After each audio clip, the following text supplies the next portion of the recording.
E aí galera do Programador a Bordo, beleza? Então esse vídeo é a primeira parte do Fundamento JavaScript do curso que eu estou lançando, que é um pré-requisito para a gente fazer a plataforma de EAD, que eu falei no outro vídeo, que eu falo do cronograma, de tudo que a gente vai fazer, do sistema que a gente vai desenvolver. Então se você não viu, vai lá e assista esse vídeo. Então esse vídeo agora, por mais que ele seja básico, que eu falo desde o início do JavaScript, é importante que você tenha aí um pré-requisito de lógica de programação, já tenha tido algum contato para conseguir acompanhar melhor, ok? Então vamos nessa! Pessoal, então abra um Sublime Text, tá? A gente vai utilizar esse editor por ser bem simples. Então, o que eu preciso que vocês façam é o seguinte: crie uma pasta no seu computador, uma pasta vazia, para a gente criar os nossos arquivos lá do projeto. Aí você abre o Sublime, vem em File, Open, seleciona essa pasta, ela vai aparecer aqui do lado. Então, clique com direito no nome da pasta, New File, index.html. A gente vai utilizar uma estrutura básica aqui de HTML, só para colocar nossos scripts, e nossos scripts vai ficar dentro da tag script, que fica dentro da tag body. E o primeiro comando que a gente vai aprender é o console.log. E para a gente ver essa mensagem sendo printada na tela, a gente vem aqui na lista de arquivos, clica com o botão direito, Open em Browser, para a gente abrir com o navegador, e vocês clicam aqui no Chrome. Eu vou selecionar o Canary, que é uma versão do Google Chrome que eu estou usando, mas se vocês não tem problema, basta vocês selecionarem o Chrome. Ele vai abrir, essa é a nossa página HTML, mas não é nela que a gente vai mexer diretamente. Vocês vêm aqui em Visualizar, Desenvolvedor, Console JavaScript. Vai abrir esse painel aqui do lado. Vocês vão ver que a mensagem está escrita aqui, que a gente escreveu lá no JavaScript. E eu vou tirar essa janela aqui da mesma janela da página, Vou botar ela em cima, para eu conseguir botar meu editor do lado e a gente conseguir trabalhar melhor. Então, o que é o console aqui do JavaScript? O console do browser, do navegador. É uma ferramenta que auxilia o desenvolvedor a programar, a debugar, a inspecionar código, a entender código, a logar coisas, a mandar coisas para você ver o que está acontecendo. A gente vai usar muito mesmo o console do Google Chrome no decorrer dessa aplicação. Então, esse é o primeiro comando que a gente aprendeu, certo? Vamos para as variáveis. Pessoal, agora nós vamos falar de variáveis, tá? Variáveis basicamente são recipientes que servem para armazenar valores. E elas são declaradas com a palavra reservada na frente, var, seguido do nome da variável, sinal de igual, que significa atribuição, e o valor, por fim, o valor que você quer atribuir nessa variável. Então, vou atribuir meu nome, Ayrton Teshima, e vou printar lá na tela. Bem simples, né? Então, vou criar só mais uma variável agora diferente aqui. Idade, 26, que é um número inteiro. Antes a gente criou uma string, agora a gente está criando um número. Printar lá na tela. Idade 26, certo? Muito simples. Então, eu também posso atribuir uma variável a outra variável. Por exemplo, var, colocar um nome qualquer aqui, total, igual a idade. Por exemplo, eu ainda posso somar mais aqui se eu quiser. Eu quero somar a idade mais 10, vai armazenar na variável total. Então, você vem aqui, console log, quanto valia a idade? 26, estou somando mais 10, então vai valer 36. Vai armazenar 36 em total. E vou printar aqui total 36, certo? Eu também posso alterar o valor de uma variável, tá? A variável permite isso. Então, se eu vim aqui antes, total está valendo 36, valia 36, agora vai passar a valer 50. Então, se eu vim aqui printar total, vai valer 50. Ela continua aqui nessa linha valendo 36. Aí eu altero o seu valor e agora ela passa a valer 50. Nesse cenário aqui eu só estou alterando o valor, mas eu também posso redeclarar a variável. Por exemplo, var total novamente e aqui igual agora 100.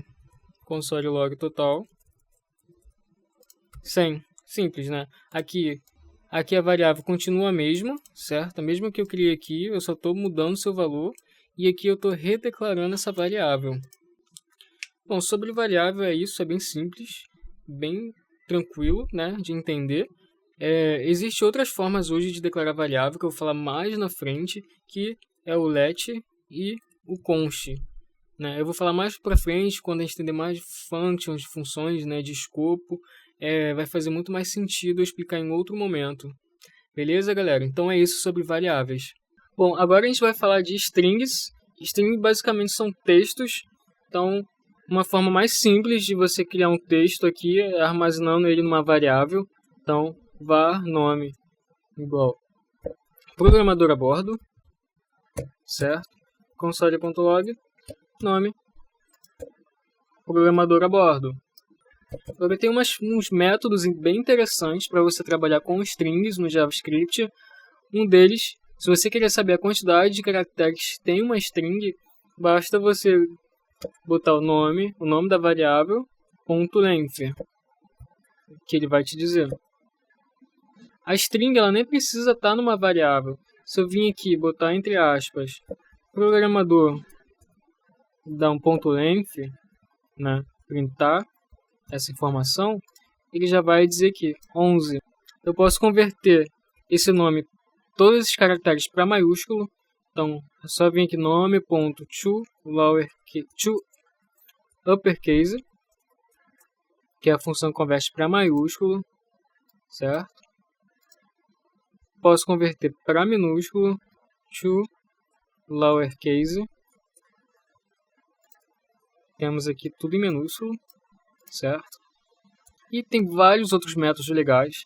Por exemplo, eu posso procurar um trecho de uma palavra, alguma coisa dentro de um outro texto. Então, por exemplo, eu vou procurar por dor dentro dessa string. Existe um método chamado indexOf, que se ele achar esse trecho que você está procurando, ele vai trazer a posição que ela se encontra, senão vai retornar -1. Como assim? Basta vir aqui, nome.indexOf, e dizer o que eu estou procurando, que é dor, certo? Eu vou printar. Retornou 8. Por que 8, né? Porque foi a partir dessa primeira letra aqui do D, foi onde ele encontrou aqui nessa posição. Então, por exemplo, 0, 1, 2, 3, 4, 5, 6, 7, 8. Então, o D, né, a partir do momento que ele encontrou dor, está na posição 8. Por isso que ele retornou 8. Se eu procurasse por algum termo que não tem na string, ele vai retornar -1. Por exemplo, nome.indexOf teste. Ele retorna -1, porque não encontrou. Também tem um método que eu consigo substituir uma palavra pela outra. Se ele encontrar essa palavra no texto, na frase, na minha string, ele consegue substituir por outra que eu passo também, que eu informo que eu quero. Então, por exemplo, ali é programador a bordo, eu quero que seja agora desenvolvedor a bordo. Então eu venho aqui, nome do método é replace. Então eu vou procurar por programador, e se ele encontrar, eu quero que ele substitua por desenvolvedor. Agora ficou desenvolvedor a bordo. Eu consigo também retornar uma fatia de um texto. Por exemplo, nessa string aqui, vamos dizer que eu quero retornar grama. Né? De todo esse texto, eu quero que retornar grama. Esse método que eu vou passar para vocês chama slice. E para ele funcionar, eu preciso passar uma posição inicial. Ou seja, aqui grama começa na posição 0, 1, 2, 3. Então grama começa na posição 3. E vai até qual? 4, 5, 6, 7, 8. Então de 3 a 8 vai retornar grama. Console.log nome.slice, posição inicial, posição final. Grama. Pronto, retornou grama. Legal, né? Então é uma função bem interessante que se sua string tiver espaços iniciais e espaços finais, ela remove. Ela é muito utilizada para validação de formulários, de texto, essas coisas. Então, por exemplo, vou criar uma string aqui, var canal, YouTube. igual, espaço, espaço, espaço, programador a bordo, espaço, espaço, espaço.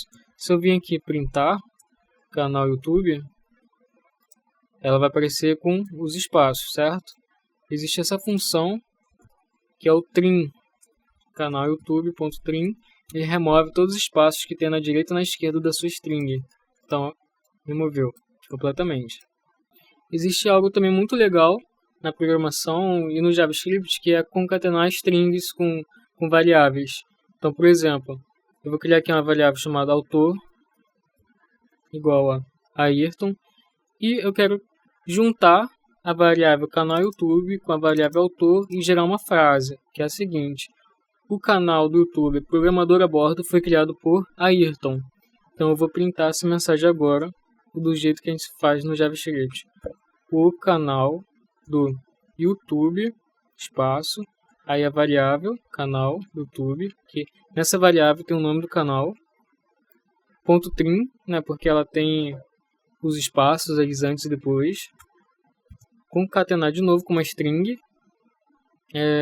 foi criado por o mais novamente, que mais uma variável, que é a variável do autor. Então, o canal do YouTube Programador a Bordo foi criado por Ayrton. Então, se você quiser juntar strings com variáveis, você tem que usar o mais, certo? Você bota a sua string, inicia aspas, escreve o seu texto, fecha aspas, e aí para juntar com a variável você bota o sinal de mais. Terminou sua variável, sinal de mais novamente, aspas novamente, para você escrever seu texto. Precisa de mais variáveis, fecha sua aspas, sinal de mais e sua variável. Com a evolução do JavaScript, no ECMAScript 6, isso ficou mais simples de ser feito. Essa forma se chama Template Strings, que facilitou muito, você não precisa mais ficar concatenando, ficar passando sinal de mais, fechando aspas, abrindo aspas o tempo inteiro. Você cria só uma vez a aspas. Vou mostrar aqui para vocês, fica bem mais fácil. Console.log. As aspas que é diferente, as aspas são essas aqui deitadas, né? Porque você tem as aspas duplas, você tem aspas simples e você tem essa aspas que é deitada, certo? Para isso funcionar, você tem que usar essas aspas que são deitadas. Então, como é que vai ficar aqui? O canal do YouTube. E quando você quer passar uma variável, em vez de você passar o sinal de mais e fechar aspas, você faz o seguinte: bota o cifrão, abre e fecha chaves. E entre essas chaves, você bota o nome da sua variável. Então, vai ficar canal YouTube.trim. E aqui fora da chave, você continua o seu texto. Foi criado por... E novamente vem uma variável, cifrão, chaves, e o nome da variável, autor. E, vendo aqui, você vê que o resultado é exatamente o mesmo. Só que fica bem mais elegante, fica bem mais fácil, fica bem mais bonito, fica até menor, né? A gente gastou menos caracteres aqui do que aqui. Operadores matemáticos. Operadores matemáticos são muito simples. No JavaScript é basicamente adição, subtração, divisão, multiplicação, exponenciação, incremento de números. Então, vamos fazer adição aqui entre dois números para te mostrar. Então, por exemplo, console log 10 mais 5, quanto dá? 15. Então, a adição é basicamente adicionar um sinal de mais entre dois números, pelo menos. Então, eu posso ir aqui passando mais números, se eu quiser. Então, por exemplo, 18, e assim vai, certo? Subtração. Então, 50 menos 10 é o sinal de menos, a subtração. 40, né? Muito simples, é a mesma coisa aqui. Posso ir subtraindo. Posso, ao mesmo tempo, ir somando. Muito simples, certo? Divisão, aliás, multiplicação, é o sinal de asterisco para multiplicar dois números simples, e divisão é o sinal da barra, tá? Então, por exemplo, 10 dividido por 2 é o sinal da barra. A barra é o sinal da divisão no JavaScript. Então, 5. O resultado da divisão é 5. Eu também consigo fazer exponenciação no JavaScript. O sinal de exponenciação são dois asteriscos seguidos, né? Diferente do multiplicação, que é apenas um, o exponenciação são dois. Então, por exemplo, quero 7 ao quadrado, né? Então, 7 elevado a 2 49. Então, sempre que eu quiser elevar um número, são 2 asteriscos seguidos. Eu também posso atribuir esses números a variáveis e aplicar um operador. Então, por exemplo, var A igual a 10, var B igual a 18. Então, posso vir aqui e simplesmente somar dois números, né, que estão armazenados em variáveis. 28. Existe também um operador chamado módulo. Esse cara, ele resulta o resto da divisão. Ou seja, se sua divisão é perfeita, por exemplo, 10 dividido por 5, é uma divisão perfeita, não resta nenhum número, porque 10 dividido por 5 é 2 e acabou. Agora, se você divide 10 por 3, por exemplo, não é uma divisão perfeita, gera casa decimal aí e tal. Então, para eu dividir esse cara, o sinal do módulo, o que ele faz? Eu vou mostrar aqui primeiro, por exemplo, 10 módulo 2, vocês vão ver que vai resultar 0. Agora, se eu coloco 10 por 3, resta 1. Por quê? 10 dividido por 3, vamos lá. 3, 6, 9. Se eu botar mais 3 agora, vai passar de 10. Eu não posso fazer isso. Então, acaba em 9. Quantos números faltam de 9 para 10? Faltam 1.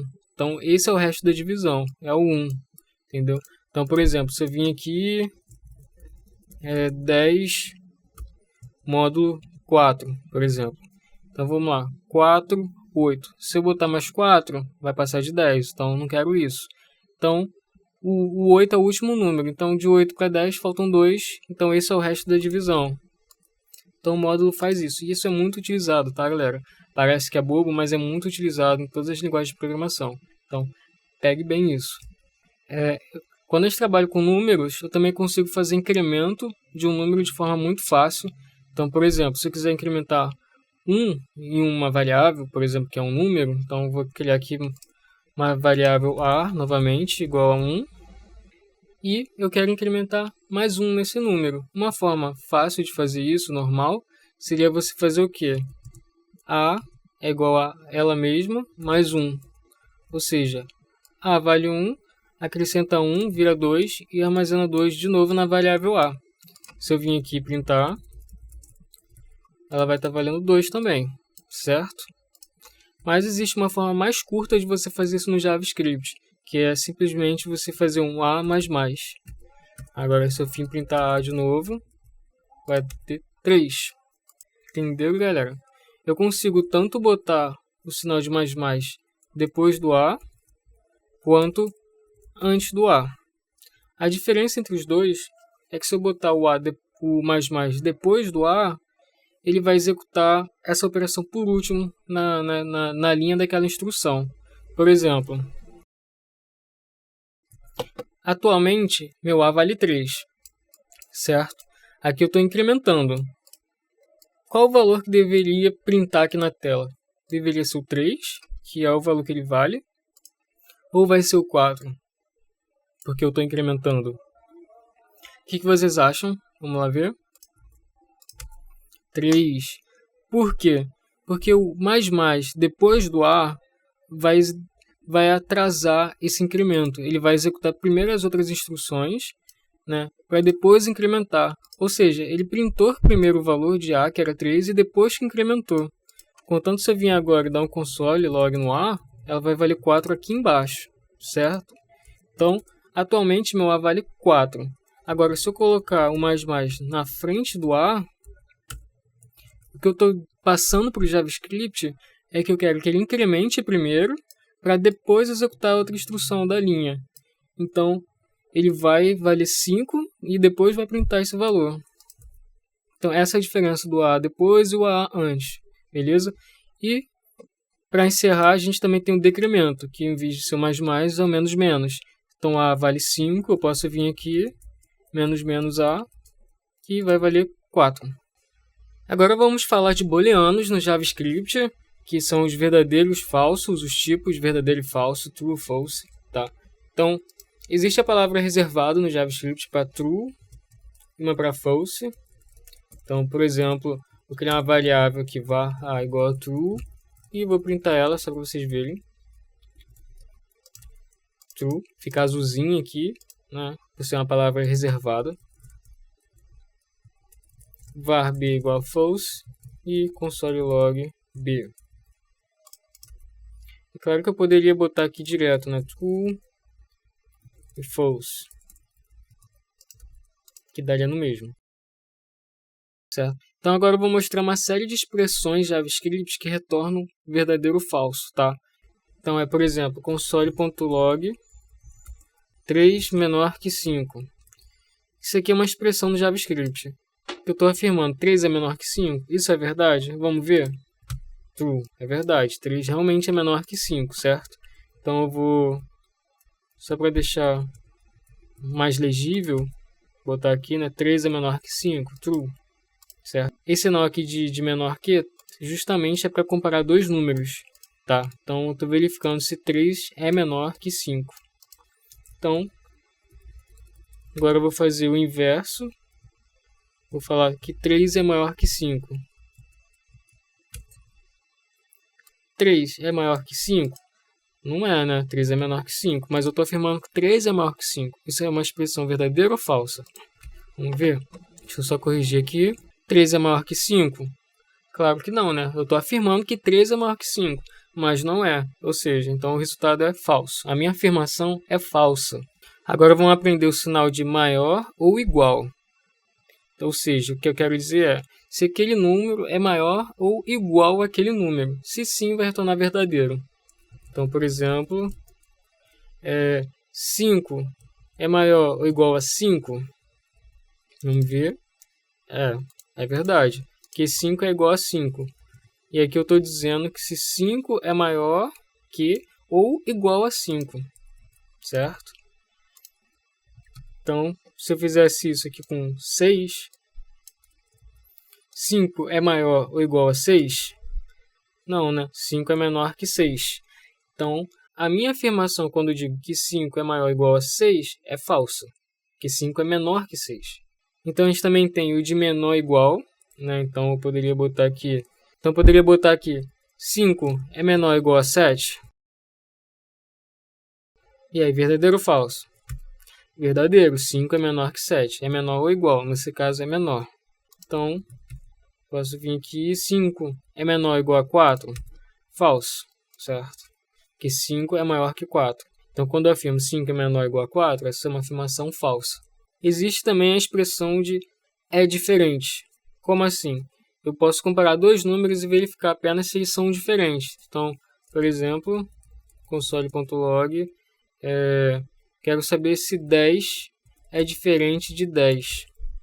O sinal de diferente é esse aqui, exclamação igual, tá? Eu estou perguntando se eles são diferentes. Nesse caso, eles são iguais. Então, mas se eu estou perguntando, aliás, eu estou afirmando que 10 é diferente de 10. Essa é uma afirmação verdadeira ou falsa? Né? Então, é uma afirmação falsa, porque 10 é igual a 10 e não diferente. Então, vou botar aqui só por questão de legibilidade, né? Essa afirmação que eu disse, que eu digo quando 10 é diferente de 10, é falsa. Agora, se eu quiser falar que 10 é diferente de 5, 10 é diferente de 5, eu estou afirmando que 10 é diferente de 5. Isso é verdade? É verdade. 10 é diferente de 5, então minha afirmação é verdadeira.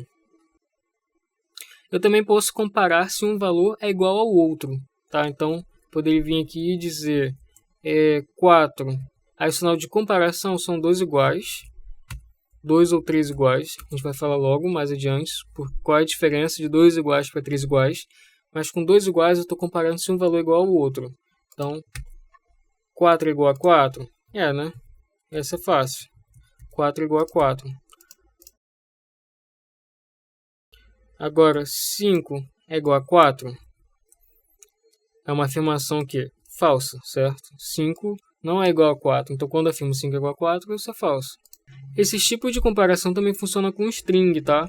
Então, eu vou criar duas variáveis aqui, var nome1 igual a Ayrton, var nome2 igual a Teshima, e eu vou afirmar que nome1 é igual a nome2. Isso é verdadeiro ou falso? É falso, né? Porque Ayrton é diferente de Teshima. E e o sinal diferente, por exemplo. Aqui eu vou afirmar que nome 1 é diferente de nome 2. E verdadeiro, que nome 1 e nome 2 são realmente diferentes, então é uma afirmação verdadeira. Bom, eu também consigo comparar com 3 sinais iguais, certo? Então eu posso vir aqui novamente e dizer que 4 é igual a 4, certo? Eu estou comparando dois 4 com 3 sinais iguais. Isso é verdadeiro?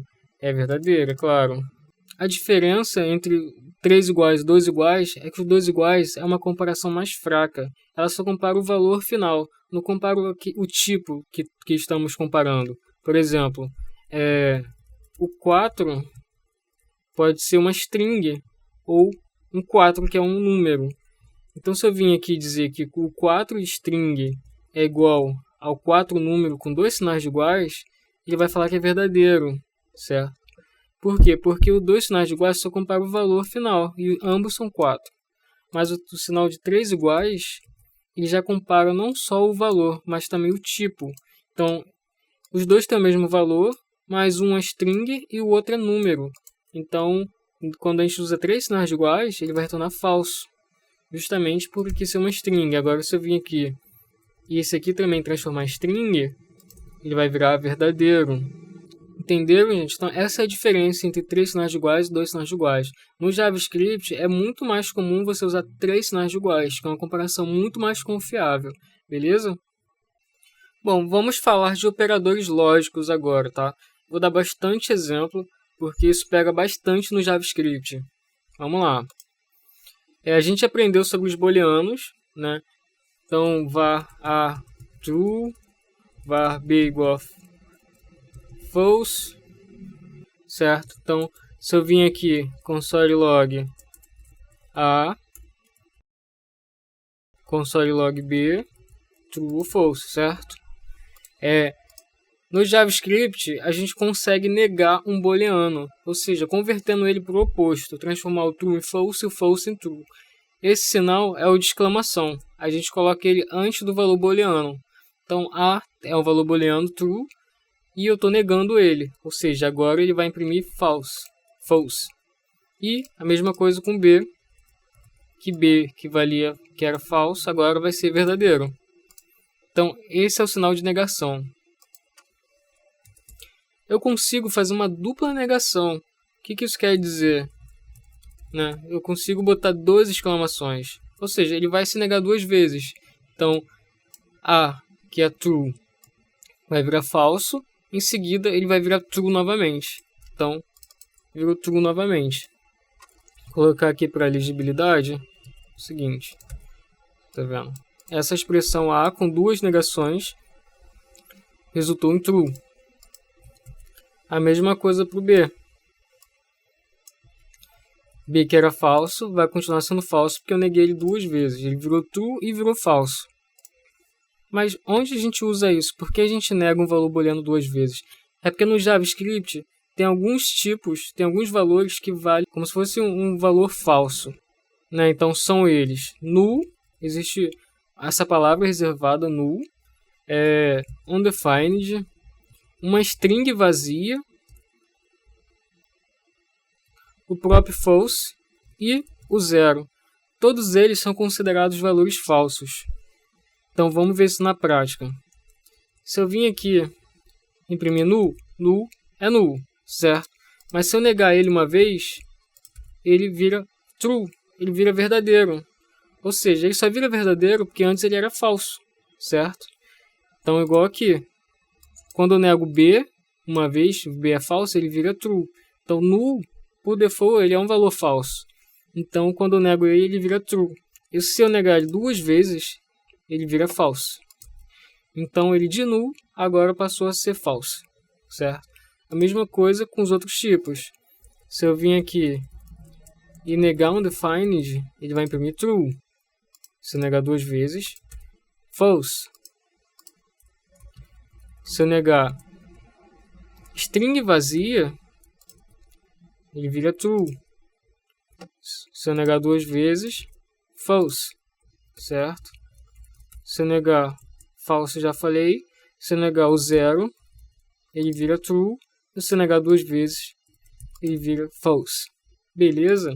Então, esses caras aí são muito importantes você saber que string vazia é um valor falso por padrão, e se você negar ela, ela vira verdadeira. Se você negar ela 2 vezes, ela vira falso, certo? E assim como o null, o undefined e o zero. Esses valores é muito importante vocês pegarem. Então agora vamos falar do operador AND, né? Então o AND, eu combino 2 valores, e para essa expressão virar verdadeira, todos os valores têm que ser verdadeiros. O que eu quero dizer com isso, né? Bom, só voltando aqui, quando eu digo que null, undefined, string vazia, false e zero são valores falsos, isso significa o quê? Que todos os restantes são verdadeiros. Como assim? Se eu vim aqui dar um console log em um texto, sem ser uma string vazia, né? E negar ele vira falso. Isso por quê? Por que ele vira falso se eu negar uma vez? Porque ele é um valor true, ele é um valor verdadeiro. Por isso, se eu negar ele uma vez, ele vira falso. Mesma coisa se eu der uma dupla negação, ou seja, ela vira verdadeiro. A mesma coisa acontece se eu botar um número inteiro aqui sem esse zero, e qualquer outro tipo de valor no JavaScript já vai dar verdadeiro. Esses são os únicos que são falsos por padrão. Então, quando eu trabalho com AND, eu quero combinar alguns tipos de valores e todos eles têm que ser verdadeiros para a expressão inteira ser verdadeira. Ele serve para juntar vários tipos de valores, ou expressões, ou valores booleanos, ou valores que não são booleanos diretamente, mas acabam se comportando como tal. E ele vai sempre retornar o último valor se todas as anteriores forem verdadeiros. O que eu quero dizer? A gente aprendeu que 10 é verdadeiro, né? Porque só o 0 é falso. Então 10 é verdadeiro. Então se eu vim aqui dizer 10 e um texto qualquer e programador, um outro texto qualquer, o que esse operador AND faz? Ele verifica: o 10 é verdadeiro? É, porque os únicos que são falsos são esses caras aqui. Então 10 é verdadeiro. A string texto é verdadeiro? É, porque o único falso é uma string vazia. E string programador é verdadeiro? É, porque o único falso é a string vazia. Então ele verifica se todas as expressões forem verdadeiras, ele vai retornar o último de todas elas. E qual é o último de todas elas? É programador. Então se eu vim aqui, né, imprimir, ele vai retornar programador, certo? Então mais um exemplo aqui. Se eu botar null, por exemplo, AND programador a bordo. O operador AND, como eu disse, ele espera que todas as expressões ou valores sejam verdadeiros para se retornar a última. Mas nesse caso null, a gente aprendeu que null é considerado falso. Então isso aqui já invalidou completamente. No primeiro valor falso que ele encontrar, ele já mata essa expressão. E quando isso acontece, ele retorna o primeiro valor que deu falso nessa expressão. Então, o primeiro valor que deu falso aqui foi null. Então, ele vai printar para mim o null, certo? Agora, vamos a mais exemplos. Console.log, botar uma string, botar um 0 e botar mais uma string, certo? Então, aqui ele vai comparando por partes, certo? Então, ele vai verificar. Passa é uma string que tem um texto, então é verdadeiro. Mas o 0 a gente viu que é falso. Então ele já invalidou toda essa expressão. Ele nem vai testar o dev aqui depois, porque ele já invalidou aqui. Entendeu? Então ele vai retornar agora o primeiro valor que deu falso nessa expressão, que é o 0. Esse foi o nosso resultado. Vamos a mais exemplos. Console.log, passou e null, certo? Aqui é a mesma coisa. Todas têm que ser verdadeiras para retornar a última, senão ele traz a primeira que foi falso. Então aqui na primeira comparação de cara, ele já viu que null é falso. Ele passou aqui nessa string, é verdadeiro, ok, mas chegou aqui e o null é falso. Entendeu? Então ele vai retornar novamente null. Vamos a mais um exemplo, trocar aqui null por 0. Mais uma vez, aqui ele vai passar, porque é um texto que é verdadeiro, mas o 0 é falso. Então, mais uma vez imprimiu falso. Agora vamos construir uma maiorzinha. false, e 100, e string vazia, e teste, e null. O que vai retornar aqui? A primeira comparação começa, né, aqui entre esses dois. Está escrito false, mas está entre aspas. Ou seja, isso aqui é uma string, não é um valor booleano. Então, é uma string e aqui é um número inteiro, que é 100, não é 0. Apenas o 0 é falso. Então, todos os dois valores são verdadeiros. Então, aqui ele vai passar. Aí, ele vai agora comparar aqui. 100 é verdadeiro, ok. Mas aqui é uma string vazia. E string vazia a gente aprendeu que é falso. Então, ele já vai morrer aqui. Ele nem vai testar o restante. Então, ele já vai retornar o primeiro falso encontrado, que foi string vazia, certo? Aqui ficou vazio porque é uma string vazia. Então, aqui só para a gente encerrar o end, né? Então, a console log, eu consigo botar operações matemáticas aqui. Então, por exemplo, 10 maior que 5. Isso aqui é verdadeiro, certo? 10 é maior que 5. E 7 menor que 10. Então, essas duas expressões têm que ser verdadeiro para ele retornar verdadeiro ou falso. Certo? Então, as duas são 10 é maior que 5, ok, certo? E 10 é menor, 7 é menor que 10, ok. Então, vai retornar true. Por que retornou true? Se eu estou falando que o end ele sempre retorna o último valor, se todos derem verdadeiro. Porque isso aqui é uma afirmação que a gente aprendeu na parte de booleanos. Então, essa aqui é uma expressão booleana que vai retornar um valor booleano. Estou afirmando 7 menor que 10, verdadeiro ou falso? Nesse caso, é verdadeiro. Então, essa expressão retorna um valor booleano. Entendeu? Então, o que aconteceu aqui? Ele passou por aqui, 10 é maior que 5, verdadeiro. 7 é menor que 10, verdadeiro. Então, retorna o último valor retornado. Então, o último valor retornado foi verdadeiro, que foi o resultado dessa expressão. Então, só mais uma vez, para ficar claro. Agora eu quero dizer que 10 é maior que 5 e 10 é maior que 11. Isso é verdade? 10 é maior que 5? É. 10 é maior que 11? Não. Falso. E 10 é maior que 11? Não, é falso. Então o end vai retornar o último valor que deu falso. No caso, essa expressão aqui, que retornava falso, por ser uma expressão booleana. Então, falso. Agora, a gente vai conhecer o operador OU. Certo? A gente aprendeu o AND, que é de e agora a gente vai aprender o OU. O OU são dois pipes, são dois sinais assim, que se escreve ele, tá? Então, o OU, qual a diferença para o AND, né? O AND, todas as expressões têm que ser verdadeiras. Se todas forem verdadeiras, ele retorna a última.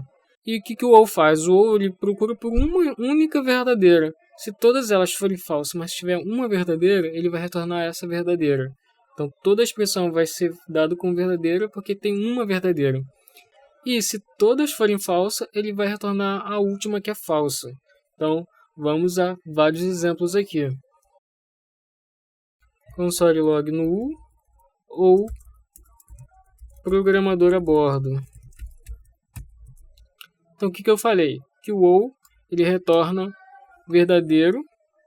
Se tiver pelo menos uma verdadeira, ele retorna o último valor verdadeiro, certo?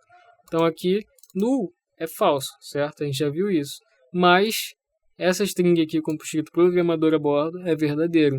Então, ele vai retornar a última que ele encontrou verdadeira. A primeira, no caso, né? A primeira que ele encontrar verdadeira, ele retorna. Então, aqui, programador a bordo.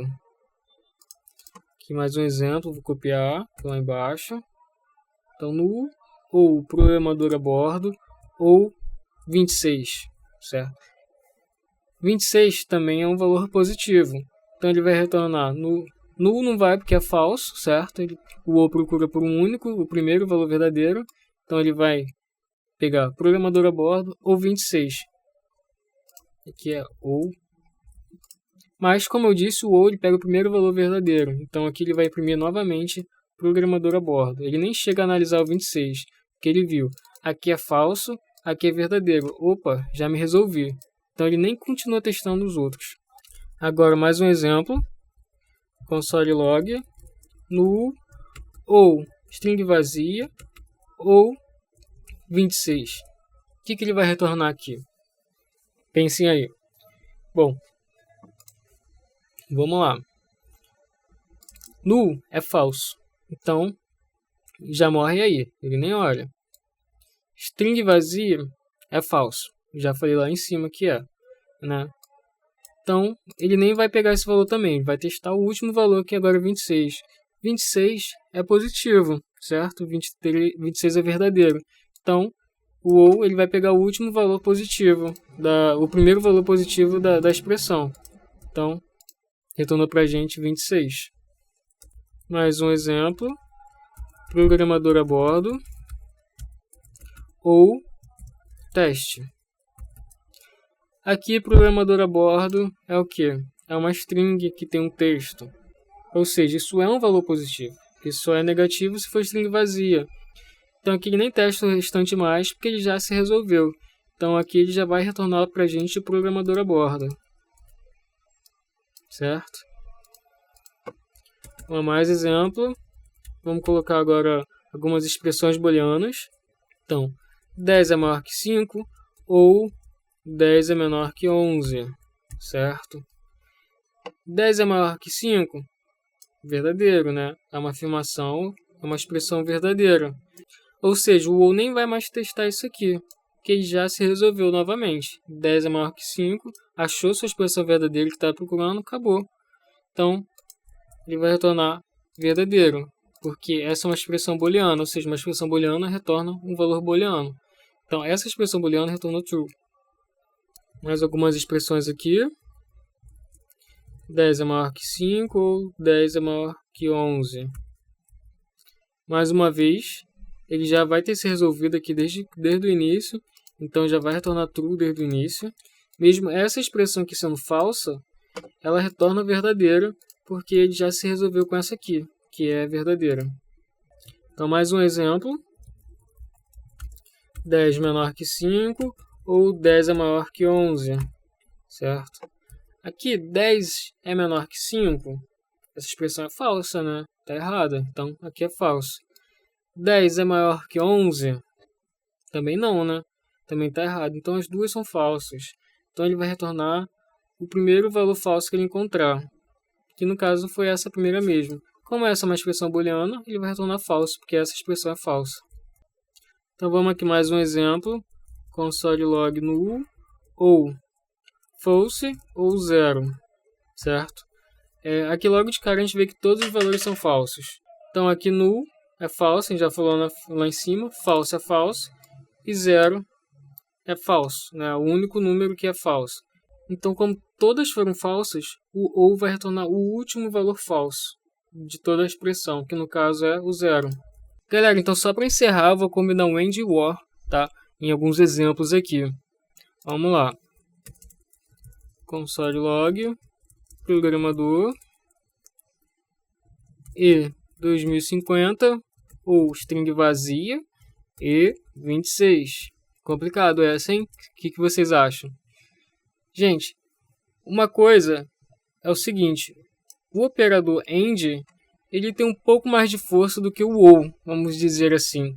Então, se eu tiver uma sequência de expressões com AND, e depois de todos esses AND tiver um OR, esse OR pode ser que nem importe, porque se todos os ANDs retornarem verdadeiro desde o início, antes de chegarem no OR, o AND vai retornar o último valor positivo que deu e vai ignorar o OR completamente, que é o que acontece aqui nesse exemplo.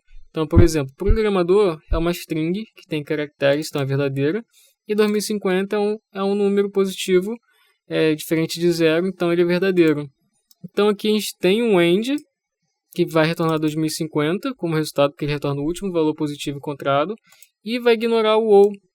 O OR dali para lá, para depois, ele ignora completamente, tá?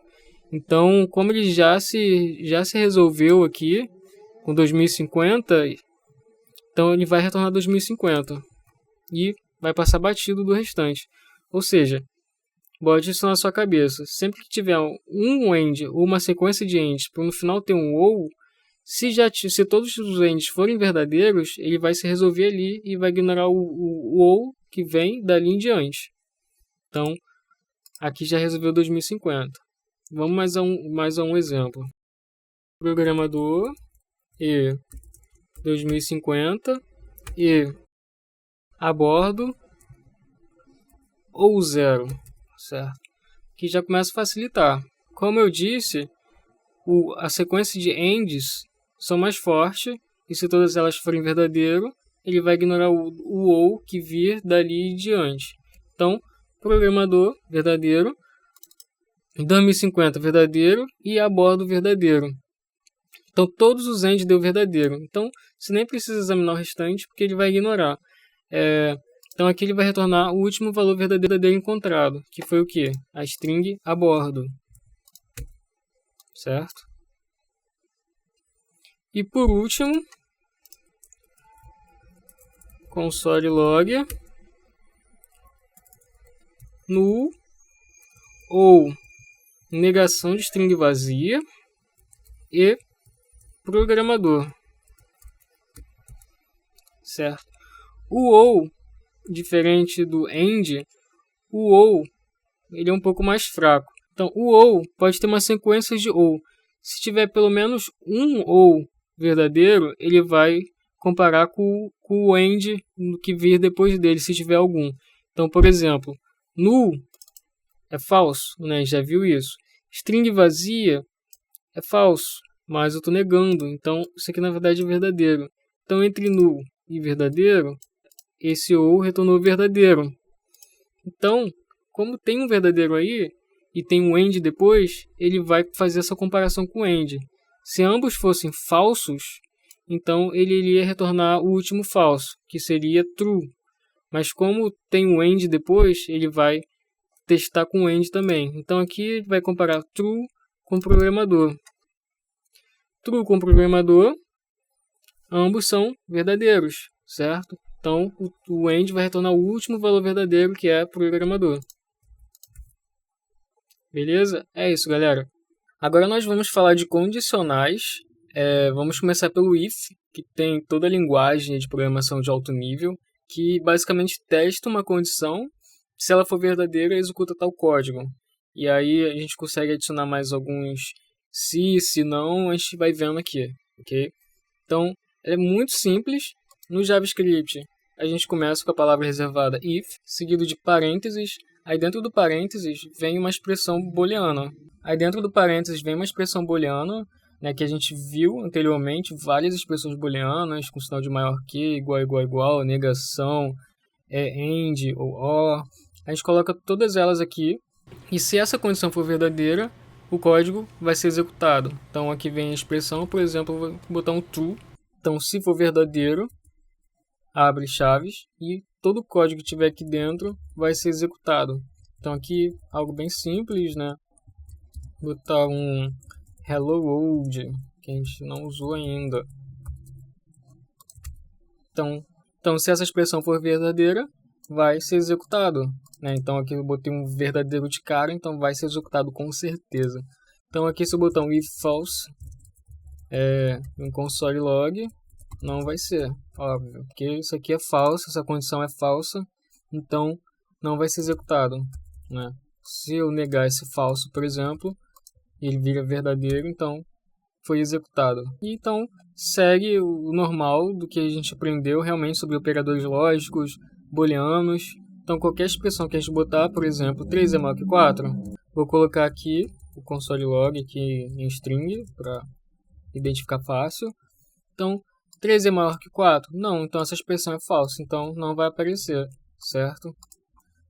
Mas se eu vir colocar 3 é menor ou igual a 4, por exemplo, então deveria printar, certo? Aqui entrou por quê? Porque 3 realmente é menor ou igual a 4, então é uma expressão verdadeira, então vai executar esse código aqui dentro. Tem as regras do falso, então por exemplo, se eu criar uma string vazia, igual a string vazia, e testar ela, e aí vai imprimir ou não. A gente já viu isso na parte passada sobre operadores lógicos. Não foi impresso. Por quê? Porque string vazia no JavaScript é falso. Então essa é uma expressão falsa. só vai imprimir se eu vir aqui em negar, porque como é falso, ela vai virar verdadeira. Então, texto vazio imprimiu. Bom, esse é o if, não tem muito o que falar dele. Você pode ir aplicando os operadores lógicos que a gente trabalhou antes aqui, testando, botando dentro do if, para ver se passa ou não, e você praticar. Mas, basicamente, é só isso o if. E aí você tem outras formas de escrever, né? De acrescentar, de melhorar, que é usando o else, por exemplo. Então, aproveitando a expressão anterior, se texto vazio, negando texto vazio, imprime. Vou tirar aqui a exclamação. Se não, imprime olá. Oi, olá. Se isso aqui for verdadeiro, imprime esse. Se não, vai imprimir esse. Ou seja, esse código só vai ser executado se essa expressão aqui for falsa. Tá? Se ela for verdadeira, esse else não é executado. Então vamos ver aqui. Então imprimiu olá. Por quê? Porque uma string vazia é falsa, então ele não executou esse código e caiu direto para o else. Então o else é isso, também muito simples. Se o if foi falso, então cai no else. E você tem ainda a opção de botar um else if, ou seja, você consegue testar mais expressões. Então aqui, voltando, por exemplo, vou trabalhar com outro exemplo aqui. Se 10 é maior que 20, executa 10 é maior que 20. Se não, se 10 é menor ou igual a 12, console log, vou botar esse texto. Se 10 é menor ou igual a 12, imprime 10 é menor ou igual a 12. Se não, imprime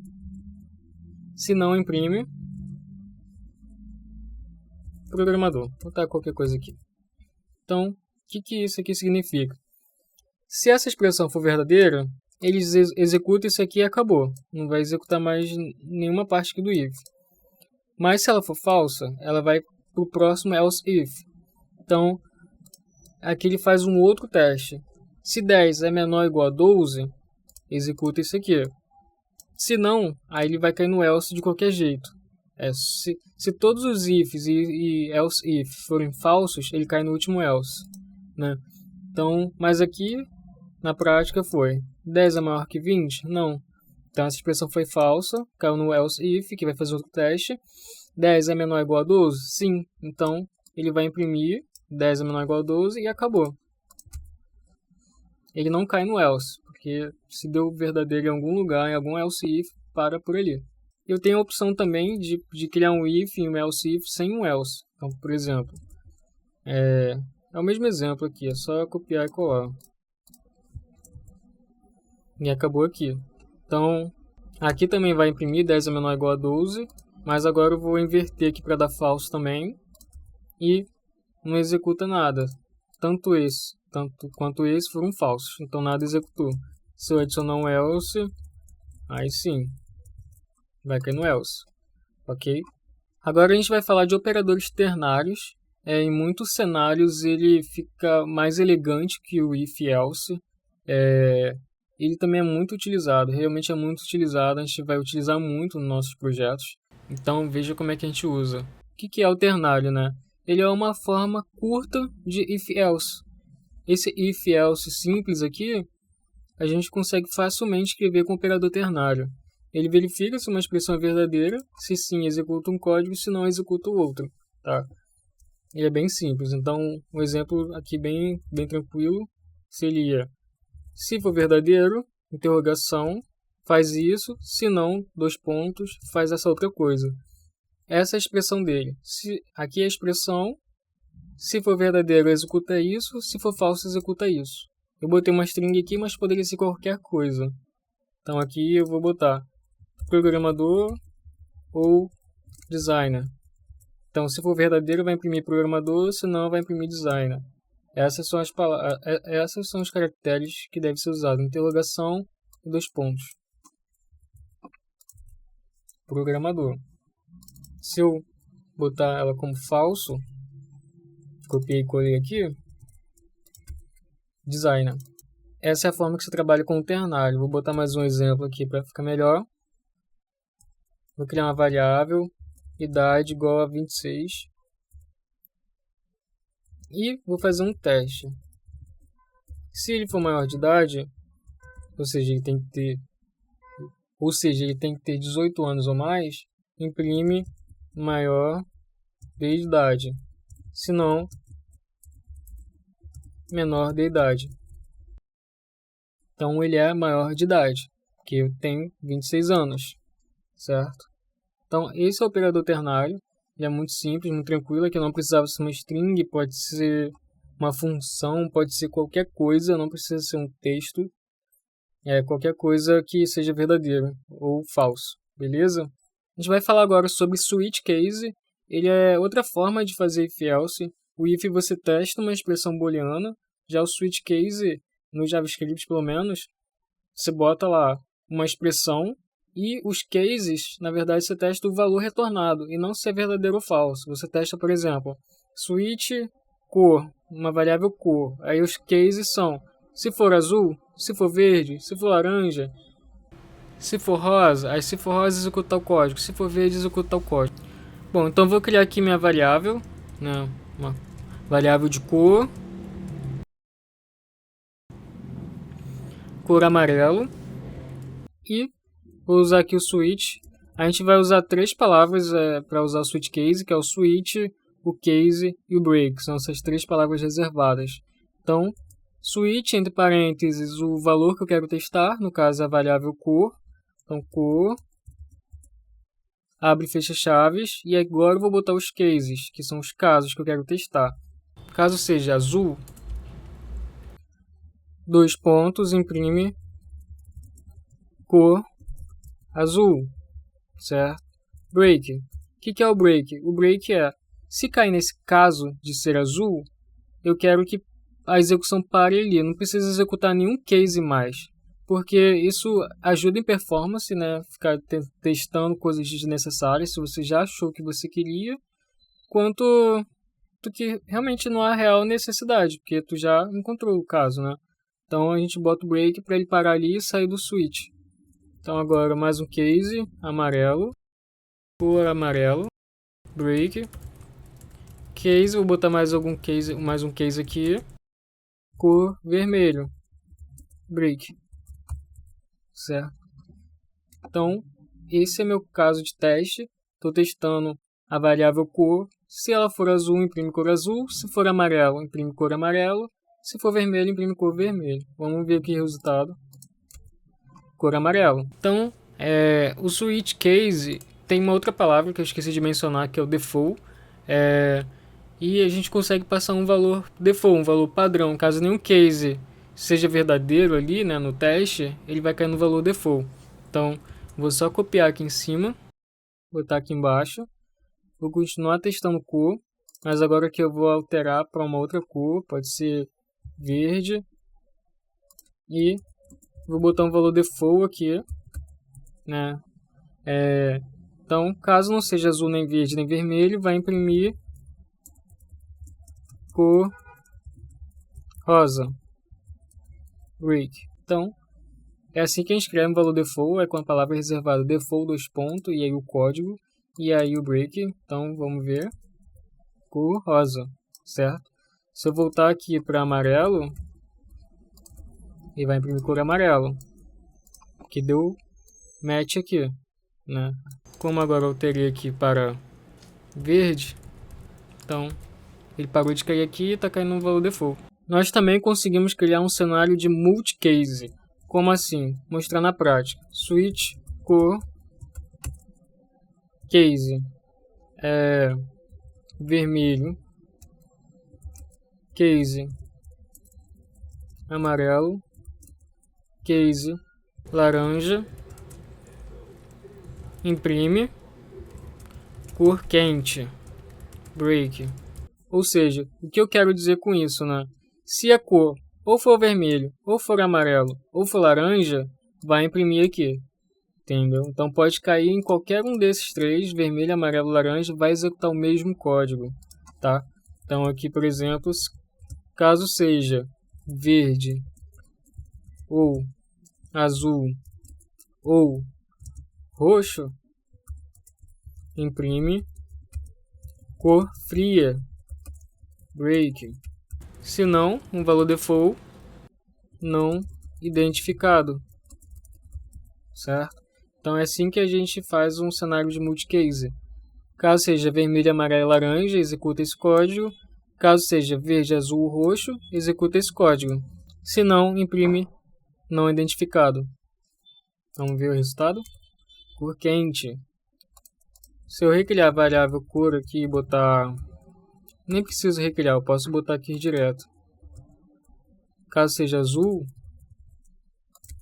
cor fria. Ou se eu botar aqui um cinza, não identificado, certo? Vou botar aqui um laranja, cor quente. Beleza? Esse é o switch case, pessoal. Vamos falar de arrays. Arrays é um tipo de valor no JavaScript que permite guardar diversos outros valores, semelhante a uma lista, tá? Então aqui, var números, botar uma sequência de números aleatórios. Um array você começa com abrindo colchetes e fechando colchetes, e dentro você vai colocar todos os valores que você quer, separado por vírgula. Esses valores podem ser números, strings, funções, outros arrays, pode ser objetos, pode ser várias coisas. Pode ser null, pode ser muita coisa aqui. Vou começar botando alguns números aleatórios. Então, por exemplo, 5, 3, 12, 17, 10, 99, certo? Esse é o meu array com esses números. Então, eu vou imprimir aqui na tela. Ele imprimiu aqui para mim o meu array. Tá vendo aqui? 5, 3, 12, 17, 10, 99.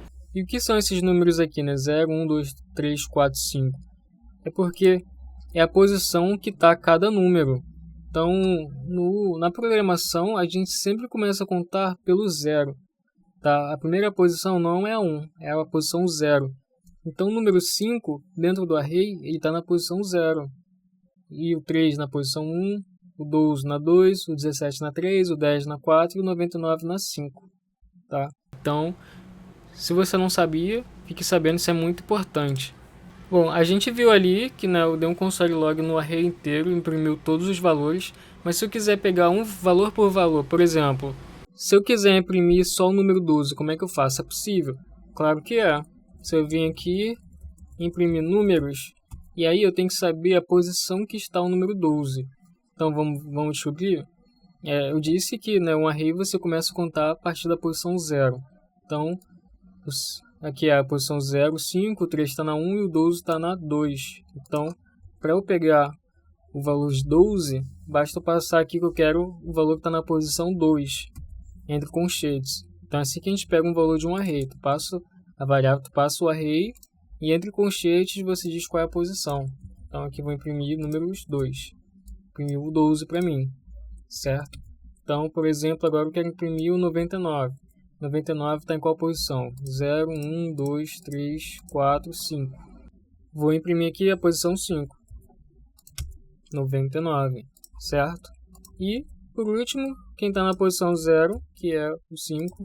Então, pronto. Posição 2, posição 5, posição 0.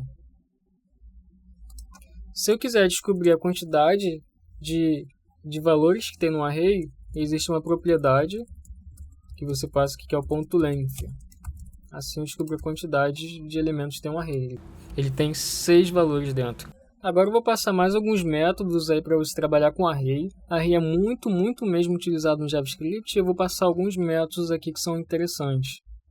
Então, por exemplo, existe o pop, que ele remove o último elemento do seu array e retorna esse valor para você. Tá? Então, por exemplo, console log números.pop, e ele remove e retorna o 99 para você. Se eu vim agora e dar um console números, o 99 saiu do meu array. Né? Então, aqui ele remove e retorna. Então, por exemplo, eu poderia armazenar esse retorno numa variável.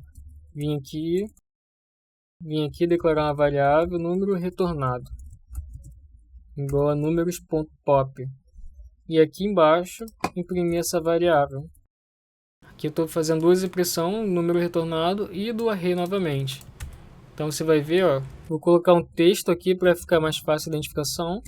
Número retornado 99 está nessa variável e ao mesmo tempo ele removeu do array números. Então 99 saiu do meu array. Agora eu vou mostrar para vocês mais um método que é o slice. Ele retorna uma fatia de um array. Ele aceita dois parâmetros, que é a posição inicial e a posição final. Tá? Então aqui números.slice. Vamos dizer que eu quero fatiar do 12 ao 17. Então a posição inicial do 12 é qual? Vamos contar 0, 1, 2. Então a posição inicial aqui é 2, é o primeiro, e o segundo parâmetro é a posição final. Só que essa posição final no slice é o seguinte: tu bota a posição, mas ele não retorna o elemento que está nessa última posição. Então você sempre tem que adicionar mais um se você quiser inserir esse número. Então, por exemplo, o 17 é qual posição? O 12 é o 2. Então o 17 é o 3. Só que se eu botar 3 aqui, o slice ele não retorna o último elemento, né, dessa posição. Então eu tenho que botar mais um. Eu tenho que ir até o 10. Que aí ele vai trazer o 12 e o 17 e não retorna o último. Então aqui, ó, 12 e 17. Se eu quisesse retornar o 10, eu teria que botar a posição 5. Mesmo a posição 5 sendo 99, eu tenho que ir até o 5 porque o slice ele não retorna a última posição que você coloca. Então, aqui agora vem 10.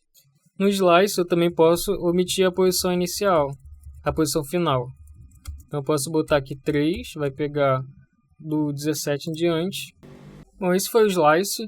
Você também consegue brincar com eles passando alguns valores negativos, tanto no primeiro quanto no segundo parâmetro. Aconselho você a testar e brincar bastante, é bastante legal. Eu particularmente acho que nunca usei slice com valor negativo, pelo menos não que eu me recorde. Então, mas você pode testar e brincar e de repente vai ser necessário. Um outro método muito legal é o join. Ele junta os seus elementos, todos os seus valores do array e transforma em uma string. Você diz qual é o separador que você quer entre esses valores e ele vira uma string. Vou mostrar aqui, por exemplo, números.join, e aí você diz qual é o separador. Eu vou botar aqui dois hífens. Então, ó, ele virou uma string separada por dois hífens em cada valor. Então eu poderia aqui separar simplesmente por um espaço vazio, que aí virou uma string, né? 5, espaço 3, espaço 12, por aí vai. Agora eu vou mostrar mais alguns exemplos. Para isso eu vou criar uma nova variável. Vou criar a variável usuário, vai ser um array. Vou botar aqui em mais linhas para ficar melhor legível. O primeiro valor dela vai ser o nome do usuário. O segundo, a idade. O segundo pode ser aqui o canal do YouTube. O ano. E a nacionalidade. Certo? Vou imprimir esse usuário para a gente ver. Na posição 0, Ayrton. Na 1, 26. Na 2, programador a bordo. Na 3, 2019. Na 4, brasileiro. E agora eu vou mostrar para vocês um outro método, que é o push. Então vamos dizer que a gente quer colocar um novo elemento no fim do array. Então a gente vem aqui usuário.push RJ. E vou imprimir o usuário. Pronto, entrou no meu array. Veio para o final da fila RJ. Agora vamos dizer que a gente quer verificar se um tal valor está dentro do meu array. Como é que eu faço isso? Como é que eu verifico, por exemplo, se dentro desse array tem a palavra brasileiro? Existe um método que é até novo, que é o includes. Então eu consigo por ele saber se tem um valor ou não no meu array, ele retorna true ou false. Tá? Então se eu vim aqui, console log usuário.includes, digo qual é o valor, brasileiro,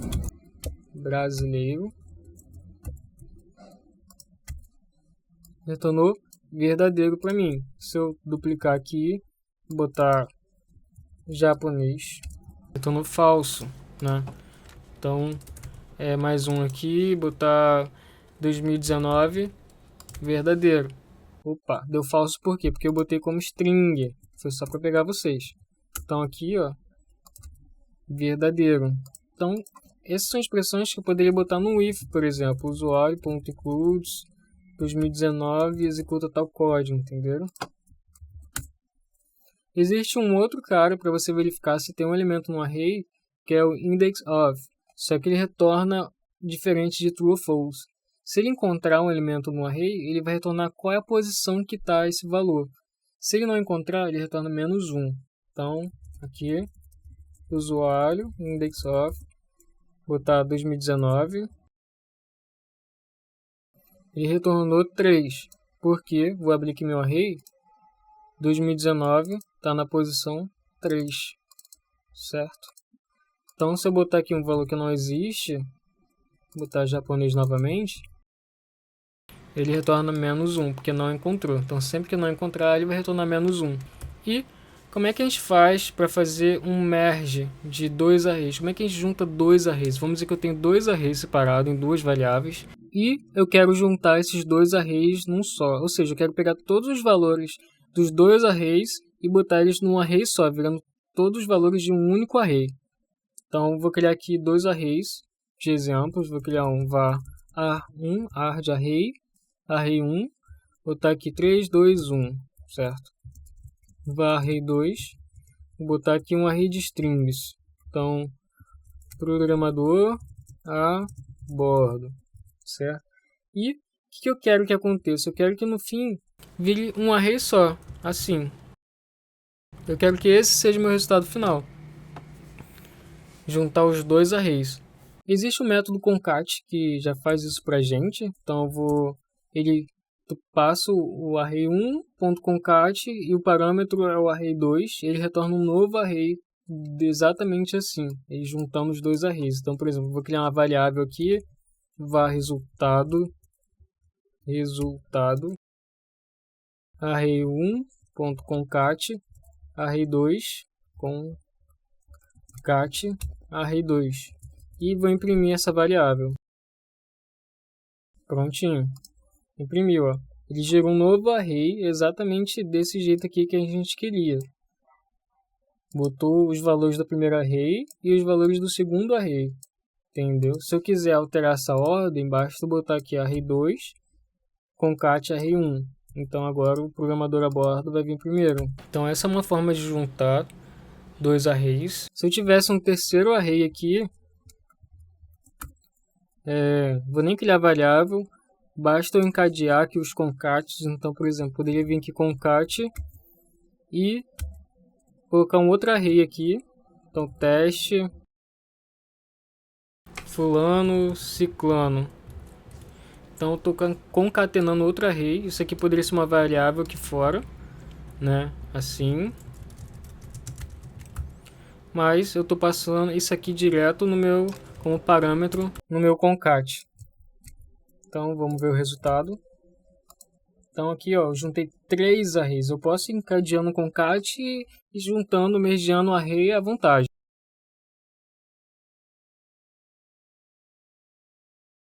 Bom, com as novas versões do JavaScript, existe uma forma mais simples de fazer concat de arrays. Uma forma mais fácil, mais bonita.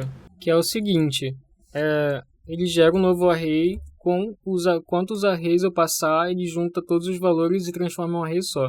Então, por exemplo, eu vou criar um array vazio, certo? Se eu imprimir aqui é um array vazio. E agora eu vou passar o array1, o array2. Só que dessa forma, o que vai acontecer? Eu estou criando um array de arrays. Dentro do meu array, na minha posição 0 está o array1. E dentro da posição 1 está o array2. Então vamos ver isso aqui. Aqui, ó. Aqui mostra claramente. Dentro do meu primeiro valor no array, é um outro array que tem 3 elementos. Ó. Na minha posição 0 é um array que tem o 3, o 2 e o 1. E na minha posição 1 é um outro array que tem 3 filhos, que tem 3 elementos, que é o programador na posição A e na posição 2 bordo. E não é isso que a gente quer, certo? A gente quer que esses valores aqui estejam aqui e que esses aqui estejam para cá, certo? Para você usar o spread e juntar esses arrays em um só, basta você vir aqui e adicionar 3 pontos. Spread significa espalhar, como se estivesse colocando todos os valores desse array aqui dentro. Então, por exemplo, eu vou adicionar só nesse para a gente ver a diferença. Então, olha só como é que ficou. O primeiro array se espalhou aqui dentro. Virou o 3, o 2 e o 1 na posição 0, 3, na posição 2, na posição 2, 1. E na quarta posição está o outro array, porque eu ainda não espalhei ele aqui dentro, né? Ainda não utilizei o spread. Então, se eu vim aqui botar os 3 pontos também, salvar, agora sim o resultado está o que a gente queria. Virou um único array, com todos esses valores. Um array com 6 elementos, tá vendo? Então, esse é o spread. Para você usar o spread, você tem que usar esses 3 pontos. Para isso, você tem que estar dentro de um array, né? Esse aqui é um array. E usar o spread, os 3 pontos, antes de um array. E aí ele vai se espalhar ali dentro. Então aqui, se eu quiser concatenar mais um array, vamos dizer que eu quero botar esse array aqui. Esse aqui é um array, certo? Então basta botar os 3 pontos aqui dentro. Então, virou, agora eu tenho um array com os outros 3 arrays aí dentro. Só que tudo como um array só. Ficou claro, galera? Então agora só para a gente encerrar a parte de arrays, a gente vai falar sobre Array Destructuring. O que é isso, né? Vamos voltar aqui a nossa variável usuário. Vou imprimir ela aqui para relembrar, né? Eu tenho aqui meu nome na posição inicial, na posição 1 a idade, o 2 canal do YouTube, o 3 o ano, o 4 nacionalidade, o 5 o estado. Então vamos dizer que eu quero imprimir esses valores individualmente. Eu quero pegar esses caras em variáveis e imprimir individualmente. Vamos dizer que eu quero pegar um nome. Como é que eu faria, né? Seria var nome igual a usuário. E o meu nome está em qual posição no array? Está na posição 0. Então, nome é igual a usuário na posição 0. Se eu vir aqui imprimir, vai retornar Ayrton. Certo? Então vamos dizer que agora eu quero pegar a idade, que está na posição 1, e eu quero pegar também o ano, que está na posição, vamos ver aqui, 3. Certo? Então agora eu tenho o nome, a idade e o ano. Então eu posso vir aqui imprimir nome, idade, ano. Então essa é a forma de você pegar os valores, né, de um array e armazená-los em variáveis. Só que com o ECMAScript 6 também veio para facilitar isso e ficou muito legal. Que é o seguinte, né? Então vou mostrar e vou explicar em seguida.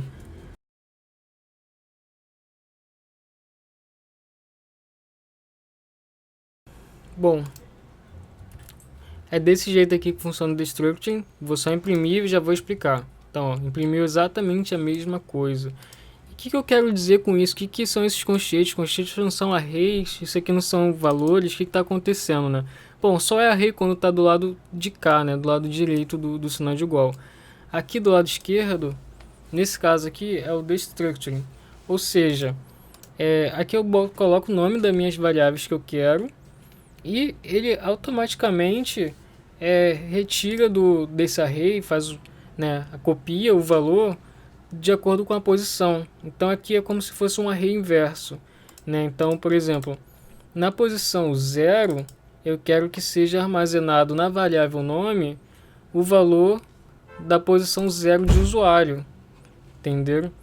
Então aqui, ó, na posição 0, na variável nome, eu quero que armazene o valor 0 da variável usuário.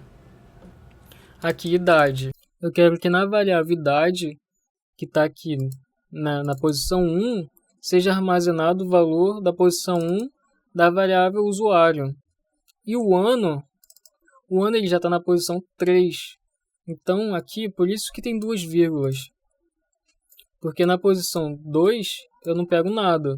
Então, eu pulo e passa a variável ano. Então, na variável ano, vai ser armazenado o valor da posição 3 da variável usuário. Então, isso aqui É exatamente isso aqui, galera. Essa forma e essa forma são exatamente a mesma coisa, tá? Estou criando 3 variáveis, só que eu especifico a posição que eu quero de acordo com a posição aqui desse, vamos dizer, desse array, certo? Então, se você observar a variável ano, aqui dentro dos conchetes, ele está na posição 2, na posição 3. Por quê? Porque na variável ano eu quero que seja armazenado a posição 3 da variável usuário, e idade da posição 1 e nome na posição 0. Por isso está distribuído dessa forma aqui dentro desses conchetes. Então, por exemplo, se eu quiser pegar agora, deixa eu ver aqui, relembrando, pegar aqui brasileiro, é só eu botar aqui mais um, certo? Porque nacionalidade, se tu observar aqui na lista, ele está na posição 4, que é justamente a posição que está aqui no array, 4. Então, se eu imprimir, vai vir aqui, tem que botar aqui nacionalidade, brasileiro. Se eu querer parar de pegar o ano, por exemplo, então eu tenho que apagar aqui, nessa variável não vai existir mais. Então, imprimir, ó, Ayrton 26 brasileiro. Então aqui, ó, nome, posição 0, idade, posição 1. Aqui eu não estou pegando ninguém, posição 2, aqui ninguém, posição 3. Nacionalidade vem na 4ª posição. E aí, imprime brasileiro. Se eu movesse nacionalidade para a posição 3, a nacionalidade viria com o valor errado, ia vir com ano, né? Então por isso que aqui eu tenho que pular para brasileiro. Então, galera, isso aqui é uma forma mais curta de você fazer isso aqui, tá? Isso aqui é Array Destructuring. Eu vou falar muito disso aqui. Isso aqui é muito legal. Provavelmente no desenvolvimento dos projetos que a gente vai fazer aqui no canal, vou utilizar muito. Isso vai fixar na sua mente. Mas se você não entendeu, deixa aí nos comentários. Procure sobre Array Destructuring. Isso é algo muito legal do JavaScript, vale a pena você pesquisar mais, beleza? Então é isso, galera. Então, assim, tem vários outros métodos JavaScript para você manipular arrays. Aqui eu só falei alguns, com certeza tem outros importantes. Vale a pena você pesquisar aí, testar todos eles. Testar esses aqui que eu mostrei na aula, brincar com eles. Vai valer muito a pena, beleza? E aí, galera, o que vocês acharam dessa primeira parte? Espero que vocês tenham gostado. Qualquer dúvida que vocês tiverem, deixe nos comentários que eu vou responder. Siga lá no Instagram também, que é o Programador a Bordo. Lá eu vou tirar várias dúvidas. Lá posso fazer stories respondendo dúvidas, vai ser bem legal. Então não deixe de comentar. E se inscreva se você ainda não é inscrito. E é isso, valeu!